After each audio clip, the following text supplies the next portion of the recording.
ಅದೇನೋ ಹೇಳ್ತಾರಲ್ಲ ಹಂಗಾಯ್ತು ಖಾಲಿ ಆನೇನು ನಡ್ಕೊಂಡು ಹೋಗ್ತಾ ಇರ್ತದೆ, ನಾಯಿ ಬೈದು ಬಿಟ್ಕೊಂಡು ಹೋಗ್ತಾ ಇರ್ತಾರೆ, ಯಾರಿಗೂ ಆಗಲ್ಲ. ಎಲ್ಲ ನಟರ ಬಗ್ಗೆನೂ ಮಾತಾಡೋದಕ್ಕೆ ಇವನು ಈಗ ಮಾಡಿದ್ದೆ ಇವತ್ತು ಅವನು ಒಂಥರ ನಿರುದ್ಯೋಗ. ಈಗ ಏನಾದರೂ ಮಾಡಿ ಪ್ರಚಾರಕ್ಕೆ ಬರಬೇಕು. ಬೇರೆ ಎಲ್ಲ ನಟರ ಬಗ್ಗೆ ಮಾತಾಡ್ತಾರೆ, ಬಿಡ್ತಾರೆ ಅವರು. ಯಾಕೆ ಬಿಡ್ತಾರೆ ನೀನು ಏನು ಯೋಗ್ಯತೆ ಇದ್ದ ಅಂತ ಬೇರೆ ನಟರು ಅದಕ್ಕೆ ಮಾತಾಡಲ್ಲ. ಅದೆಲ್ಲ ಸಾಧ್ಯ ಇಲ್ಲ. ಇವತ್ತು ರಾಜ್ಕುಮಾರ್ ಬಗ್ಗೆ ಮಾತಾಡಿದ್ಯಾ, ಮುಂದಿನ ದಿನಗಳಲ್ಲಿ ಇದು ನಿನಗೆ ಕೇವಲ ಪಾಠ ಹೇಳಿದ್ದೀವಿ ಅಷ್ಟೇ. ಅದನ್ನು ತಿಳ್ಕೊಂಡ್ರೆ ಕರ್ನಾಟಕದಲ್ಲಿ ಇರ್ತೀಯ, ಇಲ್ಲ ಅಂದರೆ ಅದೇನಾಗಬೇಕು ಆಗ್ತೀಯ ಗೊತ್ತಿಲ್ಲ. ಇಂಥದಕ್ಕೆ ಅವಕಾಶ ಕೊಟ್ಬಿಡ. ನಾವು ಯಾರನ್ನು ಇವತ್ತಿನವರೆಗೂ ರಾಜ್ಕುಮಾರ್ ಯಾರಾದರೂ ಒಬ್ಬ ವ್ಯಕ್ತಿನ ಏಕವಚನದಲ್ಲಿ ಮಾತಾಡ್ತೀನಿ ನೋಡಿದರೆ, ನಾನು ಅವರ ಜೊತೆ ಸುಮಾರು 28 ವರ್ಷ ಅವ್ರ ಜೊತೆ ಇದ್ದೆ. ಒಂದು ಗೋಕಾಕ್ ತಿಳ್ಕೊಳ್ಳಿ, ಅವ್ರಿಗೊಂದು ಗೋಕಾಕ್ ತಿಳ್ಕೊಳ್ಳಿ. ಅವತ್ತು ಎಷ್ಟು ಜನ ಅವ್ರ ಮನೆ ಬಾಗಿಲು ಬಂದರು.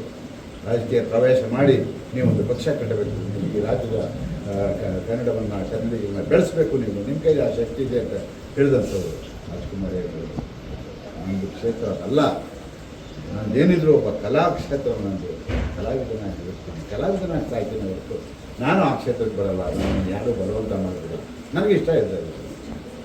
ಏನಾದರೂ ಅವ್ರು ಮನಸ್ಪಟ್ಟಿದ್ರೆ ಅವತ್ತಿಂದ ಇವತ್ತವರೆಗೂ ಅವರೇ ಮುಖ್ಯಮಂತ್ರಿ. ಇಷ್ಟೆಲ್ಲ ಗೊತ್ತಿದ್ದು ನೀವೆಲ್ಲೋ ಬಂದವರು, ಎಲ್ಲೋ ಬದುಕಿದವರು ನಮಗೂ ಬೇಜಾರಾಗ್ತದೆ. ಭಾಷೆಗಳನ್ನ ಪಾಲನೆ ಮಾಡಿಕೊಂಡದ್ದು ಹೊರತು ಅವ್ರಿಗೆ ಸೇರಿಕೊಂಡು ಮಸಿ ಬೆಳೆಯುವಂಥ ಕೆಲಸ ಮಾಡಿಲ್ಲ. ನನಗೆ ಯಾರು ಮಸಿ ರಾಜ್ಕುಮಾರ್ಗೆ ಮಸಿ ಬೆಳೆಯುವಂಥ ಕೆಲಸ ನಮ್ಮ ಜೀವನದಲ್ಲಿ ನಾವು ಮಾಡೋದೇ ಆದರೆ ಅವತ್ತು ಈ ಪ್ರಾಣ ಹೋಗ್ಬಿಡಿ. ಅಂಥ ವ್ಯಕ್ತಿ ನಾನಲ್ಲ. ನಾನು ನ್ಯಾಯ ಕೇಳಕ್ಕೆ ಬಂದಿದ್ದು, ನೀನು ಅದಕ್ಕೆ ಉತ್ತರ ಕೊಡು. ಬೆಳಗ್ಗೆ ಒಂದು ಮಾತು, ರಾತ್ರಿ ಒಂದು ಮಾತು, ಬೆಳಕಾದ್ರೆ ಇನ್ನೊಂದು ಮಾತು. ಇದೆಲ್ಲ ನಿನಗೆ ಸರಿನಾ? ನೀನು ಯಾವ ಪ್ರಬುದ್ಧ? ನೀನು ಸಾಧನೆ ಹೇಳಪ್ಪ ನನಗೆ. ನೀನು ಸಾಧನೆ ಏನು ಅಂತ ಹೇಳುವ, ಅದನ್ನಾರು ನಾನು ಒಪ್ಕೊತಿದ್ದೆ. ರಾಜ್ಕುಮಾರ್ ಸಾಧನೆ ಕೇಳಿದ್ರೆ ಪಟ್ಟಿ ಮಾಡ್ಬೋದು, ಸುಮ್ಮನೆ ಕೊಟ್ಬಿಡಲ್ಲ ರೀ.